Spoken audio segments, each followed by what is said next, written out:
I've ever attended a service like this, where they recognize veterans. I've always just stood up for the Navy. And my wife says, why don't you stand up for the Army? I said, they may not believe me.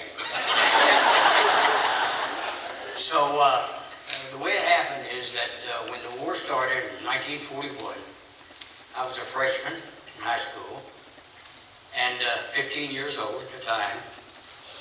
And I really wanted to join the service. I knew I was too young. So 2 months after the 7th of December, I turned 16. And I was a little older, so I went down and talked to the recruiter, and I didn't get much encouragement from him. But anyway, in September of that year, I joined the U.S. Army. I was 16 years old.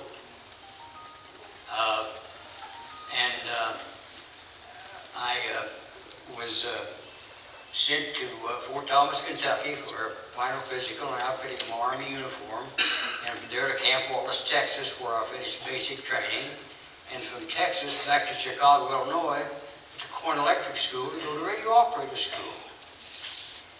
Well, I'd been there only a few days, and I was going down the hall,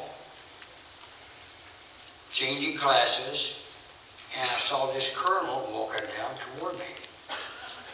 And he said, soldier, he said, what's your name? And I told him. He said, how old are you? I said, 18. Because you had to be 18 to join the Army. So he said, is that right? I said, yeah. He said, how do you like the Army? I said, I like it very well. And he said, why did you go in the Army? I said, well, I felt that I could do something for my country. And I just wanted to get in the service, whether it was a little job or a big job, I didn't care. I just wanted to be a part of it.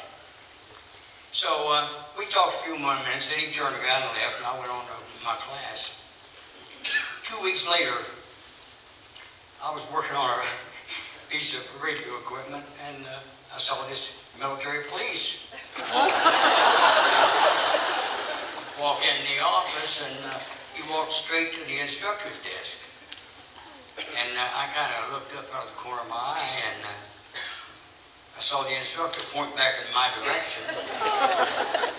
So the MP came back to me, and he said, Colonel Simmons wants to see you in his office right away. I said, all right. He said, I'll escort you there. So we went to the colonel's office. The colonel was very nice. He said, have a seat. He smiled. We talked for a minute. He said, and by the way, Ramey said, how old did you tell me you were? And I said, 18. And he said, well, he said, look at this. And he opened his desk drawer and slid this paper across his desk to me. I was sitting in front of his desk, and it was a copy of my birth certificate. Be sure your sins will and I don't like to say I lied about my age, I just misstated my age. But you want to run for office, right?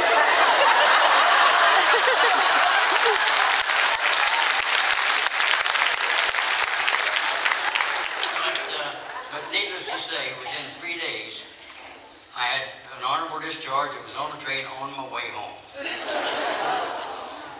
I was in January of 1943. The following month, I turned 17. You could legally join the Navy at 17. I waited 1 month till March. I joined the Navy and stayed 20 years. That's how it come about.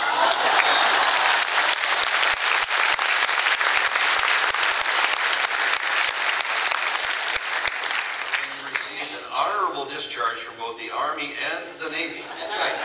It does make you unique among most American veterans, that's for sure.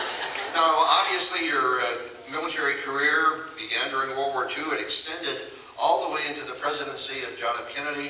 What were some of the highlights or favorite tours of duty that you were assigned during that period of 20 years when you served the United States in uniform? Well, I liked every tour I had. There was a couple that stand out, but I was never dissatisfied with any assignment that I had. The one that I recall that I liked very well was I was transferred to Commander-in-Chief, Far East Command, Admiral General Mark Clark's staff, and he had a joint staff there, had Army, Marines, Air Corps, and every branch of service except the Coast Guard. And